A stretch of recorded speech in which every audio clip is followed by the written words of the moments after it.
Ahsoka, Balance of Truth, Book 1, Chapter 16. Ahsoka let the inertial drift of force waves take her into its realm, cohesively binding her spirit into a blurred version of herself, a practice meant to assist in maintaining the focus needed to continue. Her vision of her form was only slightly indistinct from her reality until she moved. She smiled as she stepped forward, seeing the hesitation and the coalescing of her form, as if she, herself, were a wave within a wave and the reversion back to something resembling tangible when she stopped. This was her peace, she thought. I am the Force. She whispered as she closed her eyes slowly and let the power of her voice soothe any trepidation remaining within her as it carried upon the waves surrounding her. She always loved the calming effect the sights of this practice imparted, the subtle colors that constantly changed, the skewed vision of her mortal surroundings. Seeing the cabin her mind had just left, the flickering imagery left on the holotable, somewhat clouded and hazy as the flows of the Force crossed her vision in all directions. She took 3 steps forward, which seemed delayed in this realm, and turned around to see her mortal form kneeling on the durasteel platform of the cabin. She assumed the same kneeling position before her mortal twin and noted how peaceful it seemed despite the myriad conflicts underneath. Hearing the flows surrounding her reminded her of her reasons for being here. Echoing voices from past and present reverberated in all directions, prayers of wisdom on the winds of the Force. Some voices she recognized, her own, always finding its way back to her any time she came here, a tool she had trained herself to use to navigate the more complex issues at hand. Find truth through the Force, she had said many years ago, feeling the depth of it resonating within her at the moment. She let its wisdom wash over her and take hold of her thoughts as it dug deep into her soul. Truth, she repeated in her mind, glancing down at the wavering form of the sabers in front of her. She reached out to examine her newest addition, leaving her hand hovering over the imposing object to divine its own truth. She felt the nagging pull to understand why the crystal had chosen her. She was certainly not in need, but could not deny the call of it nor the will of the Force as it so clearly presented itself to her. Knowledge in its purpose, her intent, something Kawani didn't need to concern herself with nor worry about for the time being, provided the only reason necessary for the hue of the energy blade. Vader. The thought quickly skewed her focus with the influx of emotion, and she began to fall forward, her hand outstretched to slow her descent. It was only a moment of vertigo, a loss of balance. This is nonsense, she told herself. Only then did she realize her fingertips were pressed around the saber's hilt. That's a neat trick, the echoing voice of Tsar Ek whispered behind her. I had expended my efforts in that pursuit long ago while alive. Ahsoka was lost for words. There was no explanation she could surmise, nor any she had ever heard of, but she felt the need to downplay the sight to the point of being irrelevant. What do you want with me? She returned his echo, slowly getting to her feet and turning, not surprised to see him in the form he had appeared to her earlier. Pale purple skin from bald head to sandaled toe, broad shoulders and impeccably muscled arms, chest and torso. Dark purple lips accentuated the bony structure of his face with a protruded chin, but his eyes bore no witness to the hollow white nothingness from before. These were a sickly deep yellow, the same eyes she saw in her encounter with her former master. Sith, she said. This isn't the place for labels, Ahsoka Tano. What I was is of no consequence. As you so eloquently put it earlier, I intended to return. The lips mouthed the words with authority and took her by surprise. There is much transpiring that I would see with mortal eyes, aid in where I so choose, and take revenge where I see fit. Within a vessel you have no right to attain, she finished for him. Ah, the crux of the matter. There is subtlety in you, Ahsoka Tano. Right to the point, is it? Tsar reflected.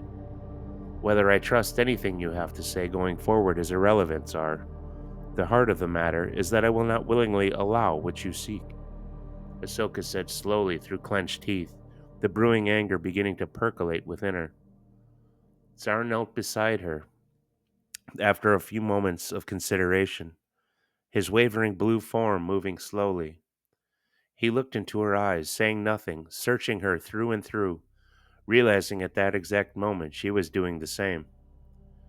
He broke his gaze, shifted it to the sabers between the forms of Ahsoka, and attempted what he had seen her accomplish earlier, only to sense his hand passing straight through the object. Ahsoka followed his actions with her gaze, still internally perplexed at how she had managed to do it not minutes before. She immediately realized where this interaction was heading and abolished any thought of dangers to her safety. She also thought of Kawani's force abilities and how this being before her could fulfill his conquest through the Mirialan. The thought sent the brewing anger and a torrent of rage she couldn't even begin to contain. Zara picked up on the change in Ahsoka immediately and studied her forms. Her force apparition was effectively seething, and her mortal form twitched at the joints. Something was happening inexplicably around him. The constant whispers he also heard in this realm were becoming more cohesive, losing their echo, slowing in cadence, and forming different words. The ever-present force currents were slowing to intersect the three beings and beginning to diverge around them, in a sense, walling them in. The subtle sounds that define the ambience in his home were being replaced with the rumble of a distant storm. Flashes of light that immediately reminded him of lightning, to complete the mental picture, pierced the swirling wall of force energies. And for the first time in 2 centuries, Tsar Ek was legitimately afraid. Ahsoka thought of nothing but the safety of Kawani Ahmad, her feelings, emotions, and intent left unchecked or filtered. As a result, she paid no attention to the changes around her, her focus entirely on the form of the purple-skinned man before her, his name even escaping her mind. Her feelings had affected the flow of the Force to form an inescapable whirlpool of impenetrable rage. Her emotions had caused a shift, and the voice is wholly lost to her now. Her intent formed the violent storm she knew was coming. She bore her eyes into his and sensed the fear in him. I told you not to underestimate my abilities in this place. For you, it was home. For me, it is the only sanctuary I've ever known, she said slowly and precisely. You saw my past, but only what I chose to show you. There is so much more you couldn't even comprehend. With that, she opened her right palm, while springing to her feet and willed the force to pull her new saber from the durasteel decking before her mortal form and into her waiting non-corporeal hand. Zara was in a state of complete confusion. The Togruta had misunderstood his intentions and was now unable to hear an explanation. After witnessing the seamless transaction to force state the lightsaber had just enacted, he watched in ever-increasing bewilderment as the mortal form of Ahsoka began to slowly rise to her feet, clenching her sabers in her hands. Her eyes still delicately closed as she assumed her Jarkai stance, igniting both simultaneously. He knew in that instant he was doomed and attempted to relocate his form to some place, any place, outside this advancing maelstrom, finding no agreement with that change outside of his mind. His body was unwilling to accept what his thoughts were convincing it to do. The fear within him was being replaced with awe and genuine respect for the level of force use being deployed before him. He had known, sensed, and witnessed marvels at the hands of others relatively older than the Togruta he now faced that paled in comparison to the magnitude and complexity of what was currently transpiring. And he began to laugh. Laughter that was born from realizing the part he played in the grand scheme of forming the individual that was nothing short of a grand master. A laughter that belied the coming fate of any that would dare to stand in her way. Laughter of abject humility and appreciation for what Ahsoka would be capable of in the future, and a laugh that now foretold his own demise. Ahsoka watched the shifting gaze of the target before her, and knew he had seen any escape into the mortal realm cut off from her form. She had effectively convinced the Force to keep him rooted in place, and maintained absolute control of the situation. His sudden bursts of laughter confused her, but only briefly, as she ignited the red blade with a snap hiss. "Your time has come and gone, Tsar Ek." She seethed the words with disdain, raising the saber to strike down. "As has yours, Ahsoka Tano," he mumbled through pursed lips. Words that should not have been heard through the maelstrom surrounding them found purchase all the same. Ahsoka blatantly hesitated, distracted by the unexpected. "What did you say?" she asked, feeling the tension within her very muscles soften somewhat. "You heard every word, Ahsoka Tano," he repeated with a louder rasp through the force cyclone enveloping them both. "Do not forget that you've shown me your past, Togruta." Tsar paused briefly to raise his head and lock his yellow eyes on hers. "You should never have survived Malachor, yet you did through actions that were not your own." He let the words hang in the air, his face betraying no emotion whatsoever, while deciding whether to continue with the bite he sought. The expression on Ahsoka's face evolved from directed rage to dawning comprehension. Her eyes widened as the truth within his words began finding the connections he knew they would. She lowered the saber, its pulsing hum begging her to finish what she had started. Residual energy within the emitted blade riding thin currents of black lightning through its entirety, creating microscopic, brilliant flashes of white along its periphery. The total weight of Tsar's truth rushed in, dropping her to her knees before him, the ignited saber breaching the wall of force energy around them as it fell to her side, still clutched in her right hand. "You see, Ahsoka Tano, your anger does indeed make you powerful, and the Force itself responds with what you desire most. It is anger bred from fear, however, fear of what is unknown." Tsar spoke calmly, unmoving from his position despite the previous barriers broken down. "To give in to that fear is to act without reason. This is what separates you from your enemies. Where they revere the influx of unmatched power fear generates, you reserve the one true measure of your identity for yourself: compassion, Ahsoka Tano." Ahsoka let every word course through her, the truth in every one of them bearing themselves to the scrutiny of her soul. She knew the truth in any case, and understood that despite her protective intentions, the very compassion Tsar spoke of could allow her to act without reason if unchecked. Her gaze drifted to the saber in her hand, the thin black veins flowing up the blade and away from her, taking with them the storm of anger she had become, diffusing themselves into the pinpricks of brilliant white and extolling her intentions back into the cosmic force around her. "For many years I have examined the force from within, heard its call, and basked in its eminence. If you listen, you will hear its plea, Ahsoka. You say this is your sanctuary, so let it provide for you." Ahsoka let go of the last remnants of anger she was clinging to, extinguishing the saber in the process. The cyclone that had previously surrounded them was non-existent, a comfortable silence taking place, and she locked her eyes on his once more. "With a single choice, I can follow in my master's footsteps. His path could be mine," she said in a faint whisper. "And that of the Emperor," Tsar spoke evenly. "Neither would deny you that." Ahsoka thought momentarily about that elaboration.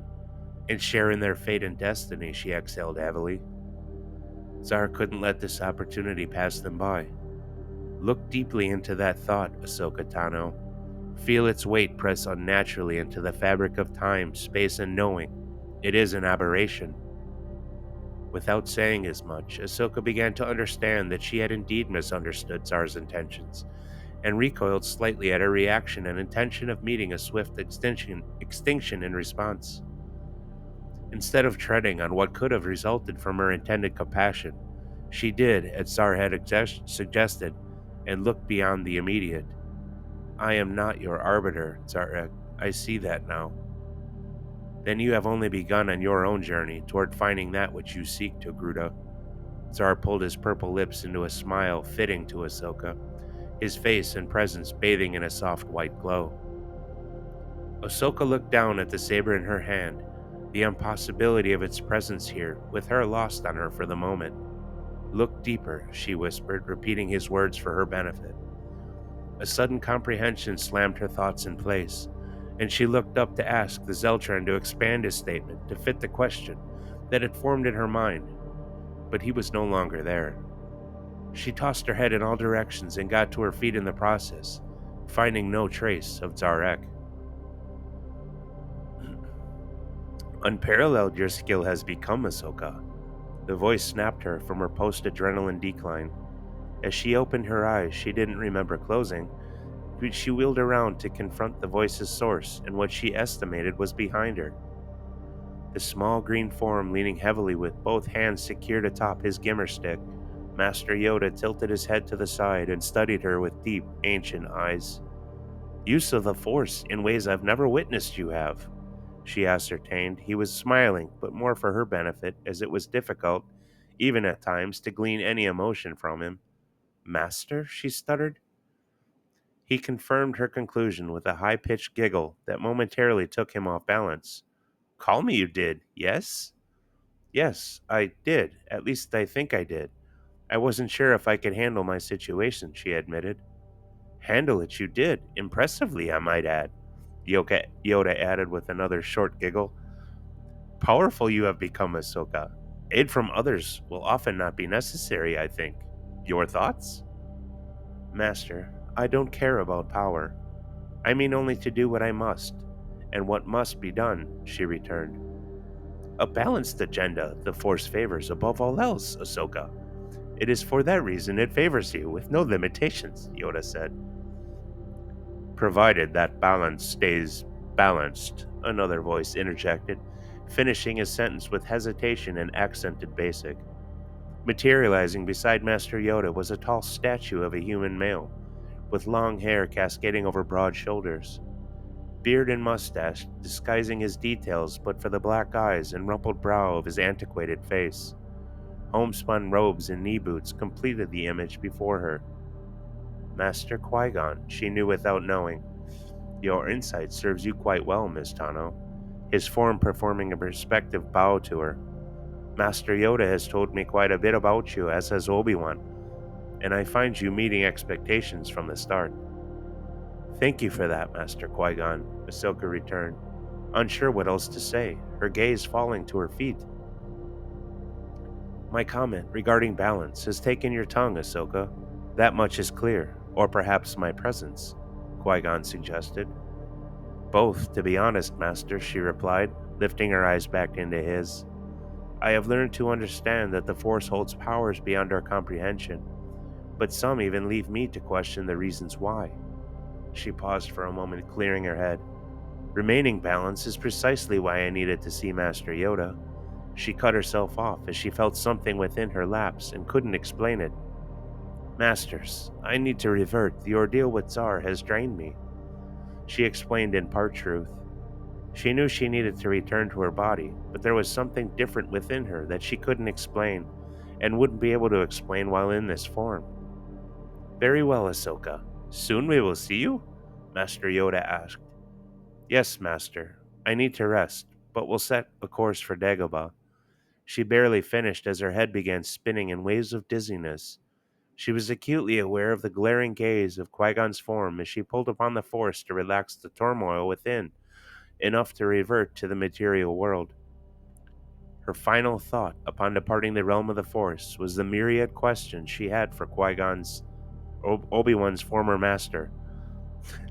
Nothing sinister, she reflected internally, but more in the curious form of what he found so enthralling about a little slave boy from Tatooine so many years ago.